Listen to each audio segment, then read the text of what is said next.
सानबनाचेर आमी काल सांगला की सावथ गोवा व्हडलो तेजेर प्रभाव आहा. सावथ गोवाचे लोक जो तर म्हणटा सानबन नाका तेंचेर फोर्स कित्याक करप. आतां organiser wants to have it in south, the people don't want.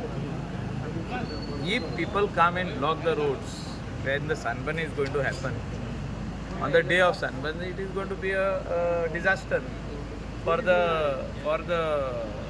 government also and tourism also of the state. So tourism is the backbone of our state, the economy. Economically, it is our backbone. So it cannot suffer a setback. Always sunburn used to happen in North Goa. But you are ready to take it Let from the the organizer decide where he wants. He gets the NOC of the land. As a coastal belt MLA, my support will always be there for a clean sunburn. Again, I'm very specifically telling for a clean sunburn. Whatever are the rules and regulations, they need to follow. Clean sunburn म्हणजे कितें? Clean म्हणजे तुम्ही मागीर sunburn म्हणला आनी कितें तू सांग म्हाका क्लीन म्हणजे काय कितें? ना भितर सरले कांयच आसूंक ना. हो वस्तू असं नसताना सनबर्न जाता. तूच म्हाका सांग.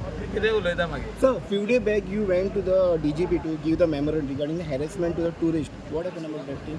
चालू आहा मरे चालू आहा न्हू. Only if there is a visual violation the tourist are being stop. आमच्या एरियन तरी हांवें पळयलां की विजिबल वायलेशन जाल्यार स्टॉप करता तेंगे, नाल्यार आतां आदी खंय स्टॉप करताले थंय करिना. So आता सुदारले. तशें जावंक जाय. सुदारलें म्हणना ते. See they are tourist, they are coming here to spend 3 days, 4 days in the state of Goa. They're giving us revenue for the state exchequer in way of GST, and all the stakeholders who are in the industry are earning on this, and people are working over there, our local people. Any resettling issue is going on? You heard about? I have not heard it. So there is a I have not heard. Even the Delhi meeting is going on. No, that is not in my CM आणि तो होच जाणा बाप विश्वजीत. हय आमी न्यूजारसून आयकता. Vishwajit also knows, sir.